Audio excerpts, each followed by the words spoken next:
C'était Hannibal. C'était Hannibal, oui. Le porno, ça génère plus de 100 milliards de dollars chaque année. C'est plus que les industries de la musique et du cinéma combinées. C'est 5 fois plus que YouTube. L'année dernière, Pornhub était le 13e site internet le plus consulté au monde, avec 2,5 milliards de visiteurs dans l'année. Combien? C'est un tiers de l'humanité. C'est plus que Netflix, TikTok ou Instagram.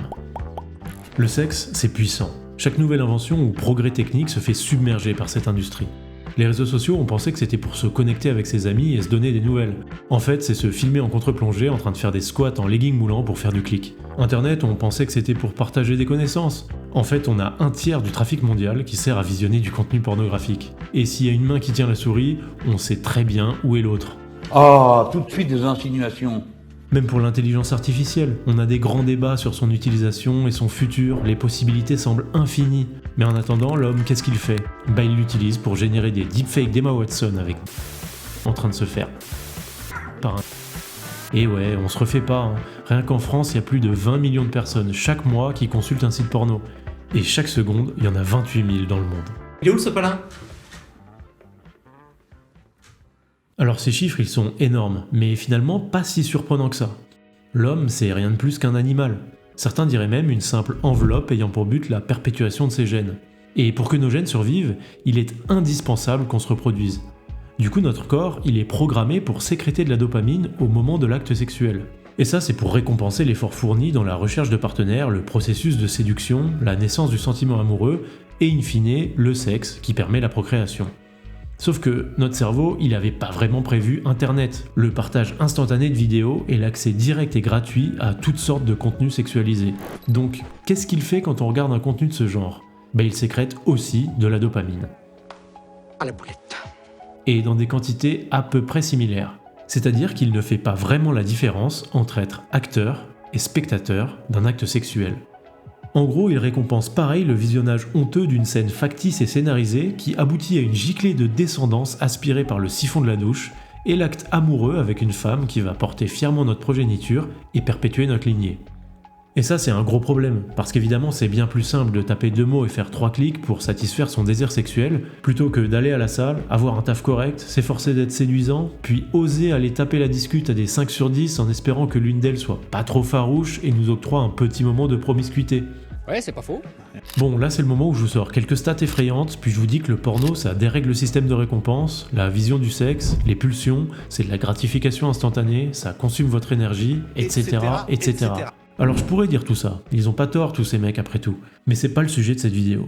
Ici on va parler d'Alfred de Musset, un des plus grands auteurs du courant littéraire romantique. Et ce nom de romantique lui va assez bien, parce qu'en plus d'être un grand écrivain et poète, Alfred il est aussi connu pour être un sacré queutard. Il vit une vie tumultueuse qui alterne débauche décomplexée et moments de dépression et de profonde réflexion sentimentale. Musset, c'est un peu le précurseur du spleen de Baudelaire. Mais si, vous savez, c'est un des mots préférés des profs de français qui ont réussi à vous dégoûter de notre littérature géniale. Bon, Alfred, le spleen, il l'appelait plutôt mal du siècle, une sorte de mélancolie, de malaise, comme un sentiment de dégoût et d'inadéquation vis-à-vis de son époque. Et c'est ça qui l'a poussé à se réfugier dans les plaisirs, et notamment charnels, pour tenter de combler le vide de sens qu'il ressentait. Et ce qui est intéressant, c'est que son histoire fait totalement écho à ce que nous ressentons dans notre 21e siècle. L'Alfred de Musset de 1830, ce qu'il essaye de décrire, c'est pas vraiment différent de ce que ressent la jeunesse d'aujourd'hui. Cette espèce de nostalgie d'une époque joyeuse que l'on n'a pas connue, cette sensation d'être vide et inadapté qui nous pousse à fuir la réalité dans le visionnage de contenu, la gratification instantanée et la collection de conquêtes toutes plus superficielles les unes que les autres. Musset, c'est un jeune homme sensible et rêveur en quête de grandeur dans un monde qui s'en écarte. Mais là je m'emballe, on va en reparler, mais faisons les choses dans l'ordre, et revenons au porno. Alfred de Musset, il a écrit beaucoup de poésie et de pièces de théâtre, mais seulement 2 romans. Le premier, c'est Gamiani, ou 2 nuits d'excès, et c'est un roman licencieux, c'est-à-dire de la littérature érotique. C'est un genre littéraire qui s'est développé au XVIIIe siècle, et dont la figure la plus connue est le marquis de Sade. Son nom a d'ailleurs inspiré le mot sadisme, mais j'en parlerai sur la chaîne parce que c'est du très lourd. Donc Musset, avec son Gamiani, il s'inscrit dans la continuité de ce style de roman libertin qui s'était un petit peu essoufflé au début du XIXe siècle. Et ça marche très bien. Gamiani, c'est le roman érotique le plus imprimé et le plus lu de son siècle. Marcel Proust dira même qu'il circulait régulièrement sous le manteau des adolescents dans les collèges.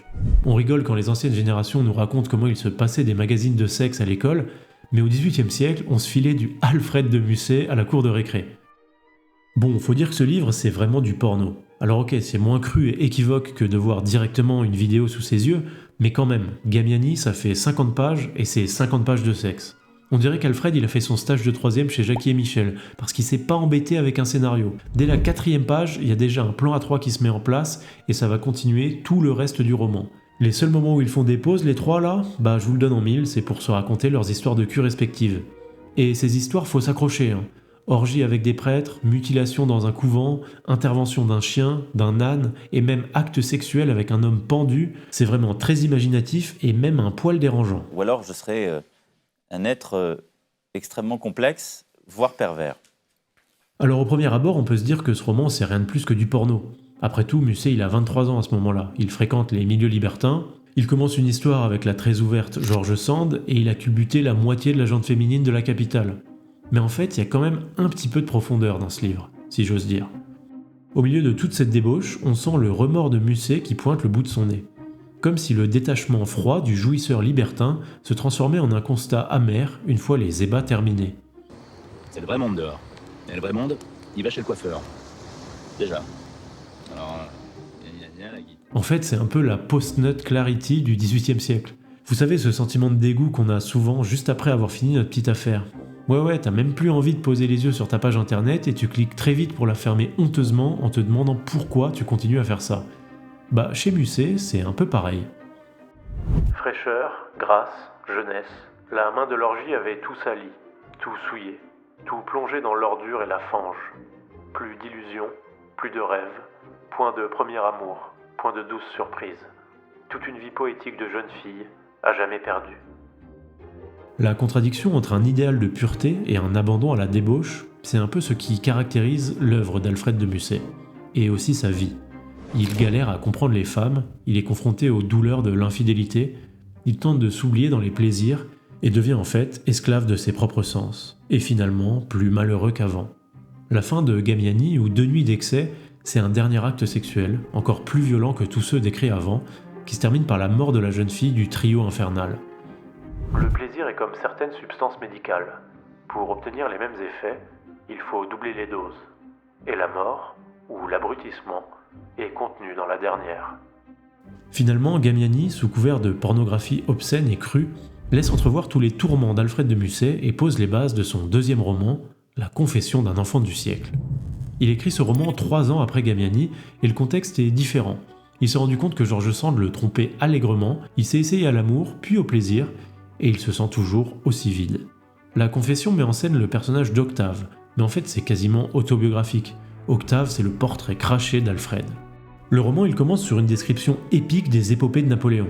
Il nous transmet toute la grandeur et les vagues de patriotisme et d'exaltation que soulevait cette époque dans la population. Et Musset, il est né juste après la fin de l'Empire napoléonien, au moment de la Restauration. Ça veut dire que toute son enfance, il a été bercé par les récits de ses parents et des anciens qui lui racontent les batailles épiques et les espoirs de grandeur, tout ça mené par un empereur charismatique et presque divinisé. Et pour lui, le coup est dur, parce que sa réalité, elle est bien éloignée de tout ce qu'on lui raconte depuis qu'il est enfant. Le monde est fade et morose, avec une royauté qui essaye maladroitement de se remettre en place et une noblesse décadente qui tente de justifier ses privilèges. Donc après des années de bouillonnement intellectuel, avec l'effervescence révolutionnaire, puis les incroyables conquêtes de Napoléon, qu'est-ce qu'il lui reste à la jeunesse française ? Alors s'assit sur un monde en ruine, une jeunesse soucieuse. Cette jeunesse, elle ressent une sorte de malaise existentiel, une mélancolie, voire même une nostalgie d'une époque qu'elle n'a pas ou peu connue. C'est le fameux mal du siècle de Musset. Et nous, dans notre modernité, le problème est tellement palpable qu'on a même inventé un mot pour qualifier ça. L'anémoïa. Dans son livre, Musset, à travers Octave, il nous explique que cette jeunesse triste, elle tente de se réfugier dans la séduction et les plaisirs charnels. C'est donc ce vers quoi va se diriger Octave. Il s'empresse de payer son abonnement Tinder Gold, prend ses plus belles photos et se met à swiper comme un dégénéré sans aucun filtre. Ah ouais, il s'en fout complètement, même les 3 sur 10 avec attachante en description, il les cale dans son agenda.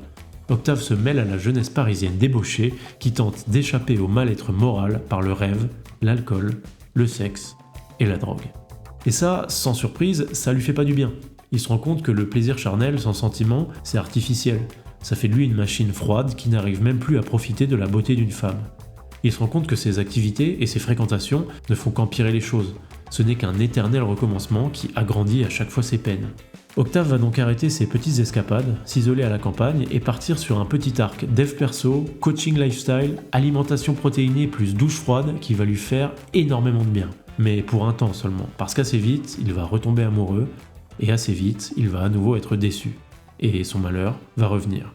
Finalement, il retourne à Paris, sans aucun rêve et toujours aussi triste. Alors là, j'en ai fait un résumé à grands traits. Vous imaginez que Musset, surtout avec son âme de poète, il partait dans des envolées lyriques et que certains passages décrivent avec une précision dérangeante les sentiments que lui inspirait son mal-être. Et c'est d'autant plus dérangeant que nous, en tant que modernes, nés à une époque où toutes les valeurs semblent s'effondrer et où une voire plusieurs catastrophes semblent être sur le point d'arriver, on comprend très bien, trop bien, ce dont il parle. Cette maladie terrifiante du mal du siècle, du spleen, de l'anémoïa, c'est une réalité collective. Une société qui n'a plus d'illusions, où les vieilles générations passent leur temps à radoter sur leur bon vieux temps. Ils fustigent l'inactivité des jeunes sans se rendre compte qu'ils ont contribué à construire ce présent. Un désenchantement du monde qui semble avoir usé toute sa faculté de vouloir et d'espérer. Désacralisation du sexe, hyper-objectivation du corps féminin, dédain de la fidélité, rejet de la maternité, éclatement de la famille et de toutes les valeurs traditionnelles, le XXIe siècle, c'est une époque difficile pour les rêveurs attachés à un idéal romantique. Moi, j'associe beaucoup la famille à la déperdition, à la tristesse, à l'ennui, à la sociabilité, à l'obligation. Les romantiques, justement, menés par Victor Hugo et dignement représentés par Alfred de Musset, expérimentaient déjà ce que nous ressentons. Le monde était différent, mais les hommes étaient les mêmes. Si vous cherchez un échappatoire, vous ne le trouverez pas en ligne, à visionner incessamment du contenu, pornographique ou non. Vous ne le trouverez pas non plus dans l'abandon au plaisir ou dans la dissolution de vous-même, dans la débauche et la luxure. Surmonter ce mal du siècle n'est pas chose aisée, mais la lecture de romans comme La Confession d'un enfant du siècle permet au moins de relativiser et de s'identifier à une figure historique qui nous comprend. 3 éléments partageaient donc la vie qui s'offrait alors aux jeunes gens. Derrière eux, un passé à jamais détruit, s'agitant encore sur ses ruines, avec tous les fossiles des siècles de l'absolutisme. Devant eux, l'aurore d'un immense horizon, les premières clartés de l'avenir. Et entre ces deux mondes, quelque chose de semblable à l'océan qui sépare le vieux continent de la jeune Amérique. Je ne sais quoi de vague et de flottant, une mer houleuse et pleine de naufrages, traversée de temps en temps par quelques blanches voiles lointaines, ou par quelques navires soufflant une lourde vapeur. Le siècle présent, en un mot, qui sépare le passé de l'avenir, qui n'est ni l'un ni l'autre et qui ressemble à tous deux à la fois, et où l'on ne sait, à chaque pas qu'on fait, si l'on marche sur une semence ou sur un débris.